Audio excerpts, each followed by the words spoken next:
मानचित्र। आप पिछले अध्याय में ग्लोब के महत्व के बारे में पढ़ चुके हैं।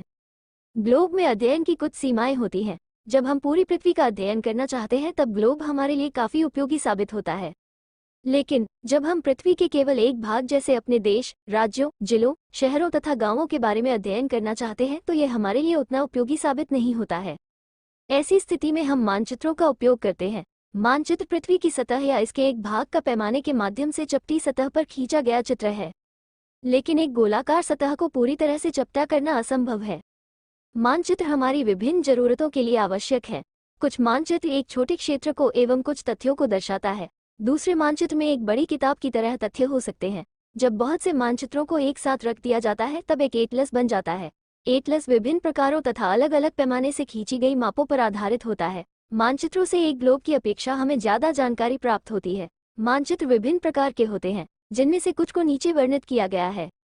भौतिक मानचित्र पृथ्वी की प्राकृतिक आकृतियों जैसे पर्वतों, पठारों, मैदानों, नदियों, महासागरों इत्यादि को दर्शाने वाले मानचित्रों को भौतिक या उच्चावच मानचित्र कहा जाता है। राजनीतिक मानचित्र राज्यों, नगरों, शहरों तथा गांवों और विश्व के विभिन्न देशों व राज्यों तथा उनकी सीमाओं को दर्शाने वाले मानचित्र को राजनीतिक मानचित्र कहा जाता है। थीमेटिक मानचित्र कुछ मानचित्र विशेष जानकारियां प्रदान करते हैं, जैसे सड़क मानचित्र, वर्षा मानचित्र, वन तथा उद्योगों आदि के वितरण दर्शाने वाले मानचित्र इत्यादि। इस प्रकार के मानचित्र को थीमेटिक मानचित्र कहा जाता है। इन मानचित्रों में दी गई सूचना के आधार पर उनका उचित नामकरण किया जाता है। मानचित्र के 3 घटक हैं: दूरी, दिशा और प्रतीक। दूरी मानचित्र एक आरेखन होता है जो कि पूरे विश्व या उसके एक भाग को छोटा कर कागज के एक पन्ने पर दर्शाता है, या ये कह सकते हैं कि मानचित्र छोटे पैमाने पर खींचे जाते हैं, लेकिन इसे इतनी सावधानी से छोटा किया जाता है ताकि स्थानों के बीच की दूरी वास्तविक रहे। ये तभी संभव हो सकता है जब कागज पर एक छोटी दूरी स्थल की बड़ी दूरी को व्यक्त करती हो। इसलिए इस उद्देश्य के लिए एक पैमाना चुना जाता है। पैमाना स्थल पर वास्तविक दूरी तथा मानचित्र पर दिखाई गई दूरी के बीच का अनुपात होता है। उदाहरण के लिए, आपके विद्यालय एवं आपके घर के बीच की दूरी 10 किलोमीटर है, जिसे मानचित्र पर 2 सेमी की दूरी से व्यक्त किया गया है। इसका अभिप्राय है कि मानचित्र का सेमी स्थल के 5 किलोमीटर को दर्शाएगा। आपके रेखाचित्र का पैमाना होगा 1 सेमी 5 किलोमीटर। इस प्रकार पैमाना किसी भी मानचित्र के लिए बहुत महत्वपूर्ण होता है। अगर आपको पैमाने की जानकारी है तो आप मानचित्र पर दिए गए किसी भी 2 स्थानों के बीच की दूरी का पता लगा सकते हैं। जब बड़े क्षेत्रफल वाले भागों जैसे महाद्वीपों या देशों को कागज पर दिखाना होता है तब हम लोग छोटे पैमाने का उपयोग करते हैं। उदाहरण के लिए, मानचित्र पर 5 सेमी स्थल के 500 किलोमीटर को दर्शाता है। इसको छोटे पैमाने वाला मानचित्र कहते हैं। जब एक छोटे क्षेत्रफल वाले भाग जैसे आपके गांव या शहर को कागज पर दिखाना होता है तब हम बड़े पैमाने का उपयोग करते हैं, जैसे स्थल पर 500 मीटर की दूरी को मानचित्र पर 5 सेमी से दर्शाया जाता है। इस प्रकार के मानचित्र को बड़े पैमाने वाला मानचित्र कहते हैं। बड़े पैमाने वाले मानचित्र छोटे पैमाने वाले मानचित्र की अपेक्षा अधिक जानकारी प्रदान करते हैं। दिशा अधिकतर मानचित्रों में ऊपर दाहिनी तरफ तोर का निशान बना होता है, जिसके ऊपर अक्षर छोटा ऊ लिखा होता है। ये तीर का निशान उत्तर दिशा को दर्शाता है। इसे उत्तर रेखा कहा जाता है। जब आप उत्तर के बारे में जानते हैं तब आप दूसरी दिशाओं जैसे पूर्व, पश्चिम तथा दक्षिण के बारे में पता लगा सकते हैं। चित्र 4.2 में 4 मुख्य दिशाओं उत्तर, दक्षिण, पूर्व एवं पश्चिम को दिखाया गया है। वे प्रधान दिग्बिंदु कहे जाते हैं।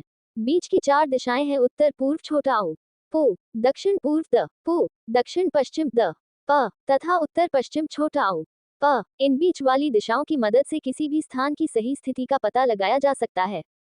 चित्र 4.1 से निम्नलिखित दिशाओं का पता लगाएं। 1. विकास के घर से सामुदायिक केंद्र तथा खेल के मैदान की दिशा। ई. दुकानों से विद्यालय की दिशा। हम दिक्सूचक की सहायता से किसी स्थान की दिशा का पता लगा सकते हैं। यह एक यंत्र है जिसकी सहायता से मुख्य दिशाओं का पता लगाया जाता है। इसकी चुंबकीय सुई की दिशा हमेशा उत्तर दक्षिण दिशा में होती है। चित्र 4.2 ब। प्रतीक ये किसी भी मानचित्र का तीसरा प्रमुख घटक है। किसी भी मानचित्र पर वास्तविक आकार एवं प्रकार में विभिन्न आकृतियों जैसे भवनों, सड़कों, पुलों, वृक्षों, रेल की पटरियों या कुएं को दिखाना संभव नहीं होता है। इसलिए वे निश्चित अक्षरों, छायाओं, रंगों, चित्रों तथा रेखाओं का उपयोग करके दर्शाए जाते हैं।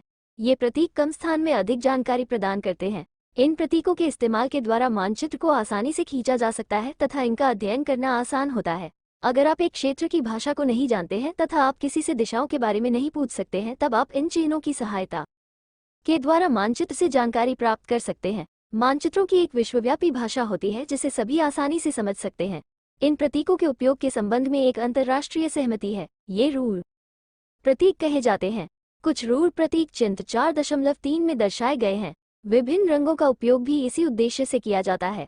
उदाहरण के लिए सामान्यतः नीले रंग का इस्तेमाल जलाशयों, भूरा रंग पर्वतों, पीला रंग पठारों और हरा रंग मैदानों को दर्शाने के लिए किया जाता है। रेखाचित्र एक आरेखन है जो पैमाने पर आधारित न होकर याददाश्त और स्थानीय प्रेक्षण पर आधारित होता है। कभी कभी किसी क्षेत्र के एक कच्चे आरेखन की आवश्यकता वहां के एक स्थान को दूसरे स्थान के सापेक्ष दिखाने के लिए होती है। मान लीजिए कि आप अपने मित्र के घर जाना चाहते हैं, लेकिन आपको रास्ते की जानकारी नहीं है। आपका मित्र अपने घर के रास्ते को बताने के लिए एक कच्चा आरेखन बना सकता है। इस प्रकार कच्चे आरेख को बिना पैमाने की सहायता से खींचा जाता है तथा इसे रेखाचित्र मानचित्र कहते हैं। खाका एक छोटे क्षेत्र का बड़े पैमाने पर खींचा गया रेखाचित्र खाका कहा जाता है। एक बड़े पैमाने वाले मानचित्र से हमें बहुत सी जानकारियां प्राप्त होती हैं, लेकिन कुछ ऐसी चीजें होती हैं जिन्हें हम कभी कभी जानना चाहते हैं, जैसे किसी कमरे की लंबाई एवं चौड़ाई, जिसे मानचित्र में नहीं दिखाया जा सकता है। उस समय हम लोग बड़े पैमाने वाला एक रेखाचित्र खींच सकते हैं जिसे खाका कहा जाता है।